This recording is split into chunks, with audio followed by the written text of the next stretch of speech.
What's going on, guys? Welcome back to the channel. Today we're going to be doing our third installation of our week 1 over and underachievers. In this episode we will be tackling the wide receiver and tight end position. Let's get right into it. Let's get rolling on our wide receiver duds. I'm not gonna take too much time to talk about our higher end receivers that dudded, but I'll just briefly mention them. Obviously, AJ Brown, Jamar Chase, Nico Collins, Ryan Thomas, Amon-Ra St. Brown. These are all receivers that were taken in the first, if not the first, the second round, and busted in week 1. I'm not going to waste my time talking about them because we know that they're going to be weekly starts no matter what. So let's move on to the people that busted that I think can do a lot better. No, we're not going to waste our time on George Pickens, but we can start with Calvin Ridley. They're against a stout Denver secondary. He got the Surtain treatment. He had 8 targets. He's on the field 95% of the time, which is exactly what you want. Calvin Ridley is a wide receiver 1. I think he's going to be a boom bust guy every week or every other week, but I think 6.7 is a low week for him, and Ridley's somebody that you want to be starting on your roster when available. Jerry Jeudy, he didn't quite bust. He had 11.6, which is a solid fantasy output, but the reason I think this is an underperformance and he underachieved is because he had a dropped pass, which resulted in a pick, which was an end driver. So that's fantasy points left off the table. And his teammate, Cedric Tillman, did the same exact thing. So that's 2 drives that were taken away. Baltimore's secondary let up a ton of yards last week. They may be one of the best overall defenses in the league, but Josh Allen ripped them to shreds and ended up coming back against them last week. I like Jerry Jeudy to have a strong bounce back performance in week 2 and see more than 5 catches and 66 yards. DK Metcalf on the field 95% of the time, but only got 7 targets, which I think is going to be lower than you'll usually see from him. Aaron Rodgers likes to spread the ball around, but DK Metcalf is by far their best pass catcher between wide receivers and tight ends, and he's going to be seeing way more than 7 targets every week. He also had 1 fluky catch that was for 10 yards, so I think he could have even had an even worse fantasy week. I think if he gets into the end zone, you're looking at some really high upside weeks from DK Metcalf. But 12.3 as a floor is not too bad. Unfortunately for Devonta Smith, I do think we can see a lot more weeks like this in the future.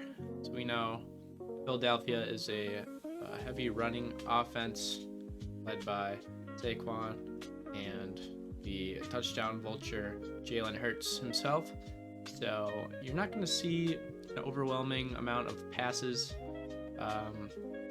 in the offense, and although Devonta Smith is an incredible player, 4.6 point weeks are going to happen more than you'd like to per his draft position. I think he went 5th or 6th round in our league, and 3 for 16 is not going to get it done.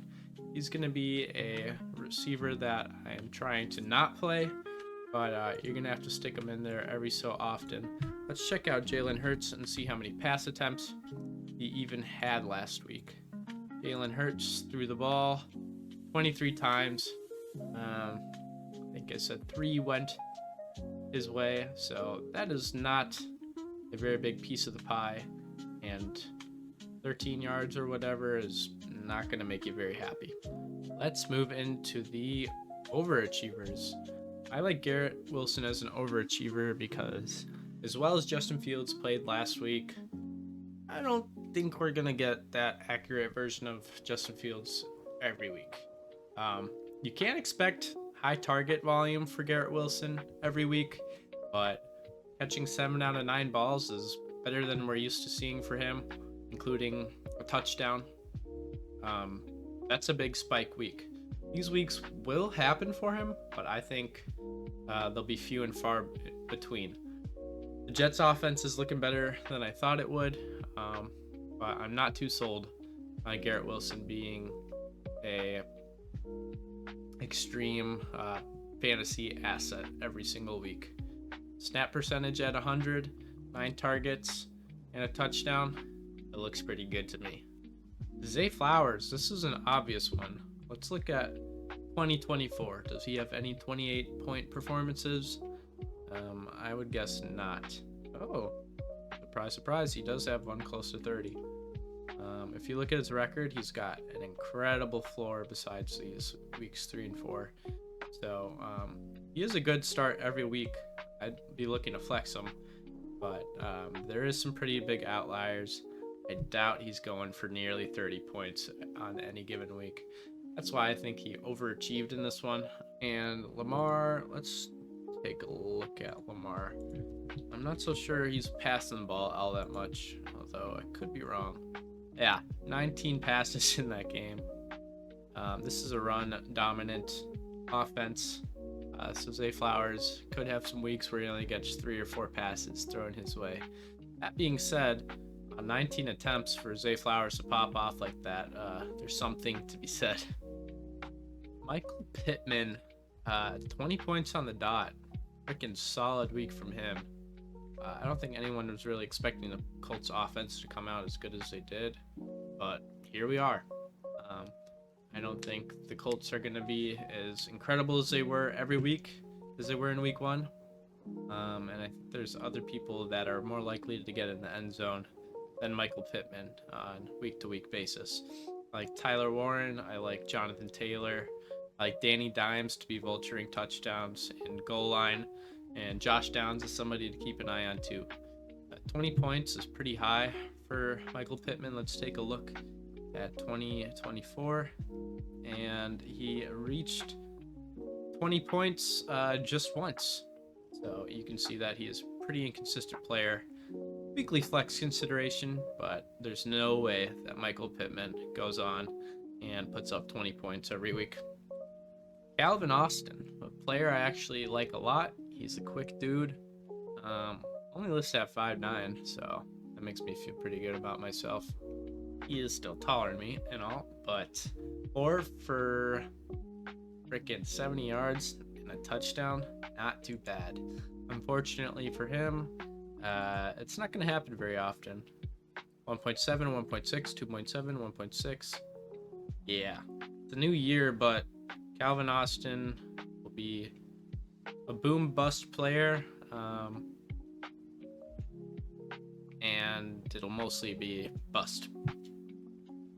Quentin Johnston or Huge, damn, fucking great first week. 5 catches, 2 touchdowns, on the field a bunch. That's what you expect. This year anyway. I mean, I don't think the Chargers were much of a passing team last season, but you got to be pretty happy if you're a Huge manager. I think he started on the waiver for most leagues, but he is definitely now mostly rostered.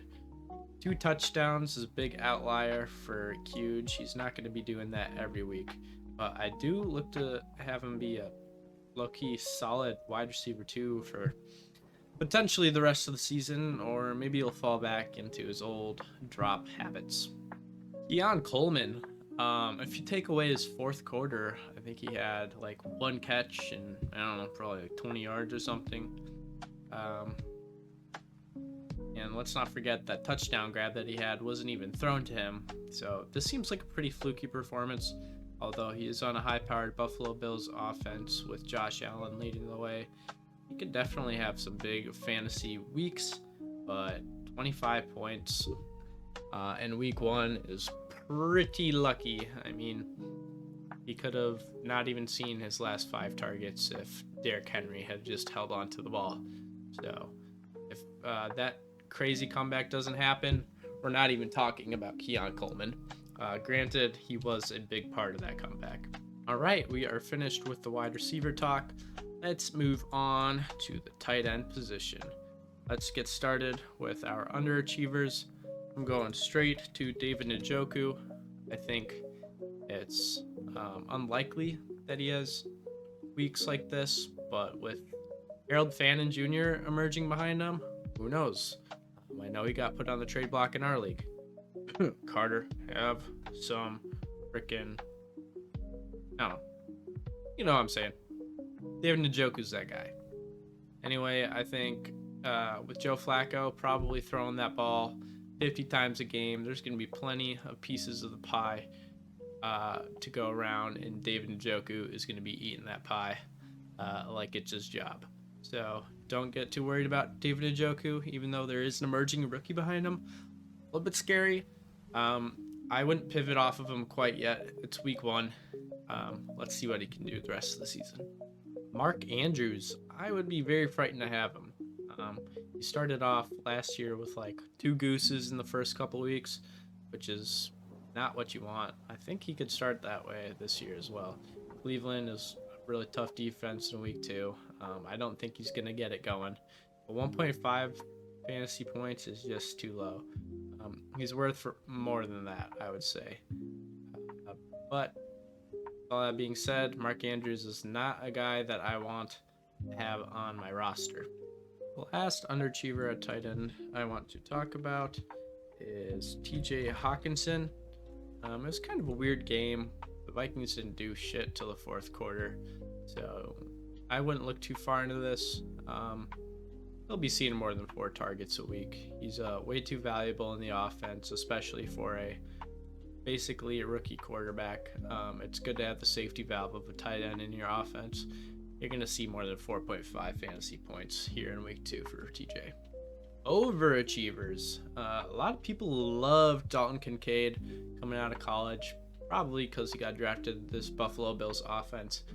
But this guy has been pretty lackluster, usually not getting the best fantasy results.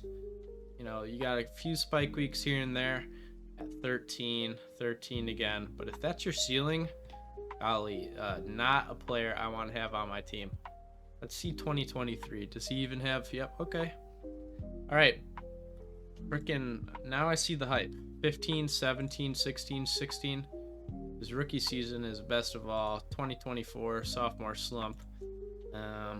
Maybe I'm wrong about Kincaid, but I think, man, 51 snap percentage is not very good for your starting tight end. He also fell in the end zone, so there's that. If he doesn't get in the end zone, I don't think you're going to be very happy on a week-to-week basis with Dalton Kincaid.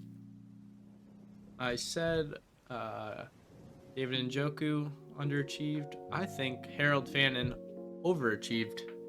Do I think this is likely that he can have weeks like this? Absolutely. But I like David Njoku to be the starting tight end for the Browns and not have Harold Fannin sticking his nose where it doesn't belong. 9 targets? Jesus, like, give me a break. Harold Fannin owners should be super excited for him. I think 13.6. While he will have weeks better than 13.6, I don't think it's going to be a player I'm going to want to be starting on the weekly.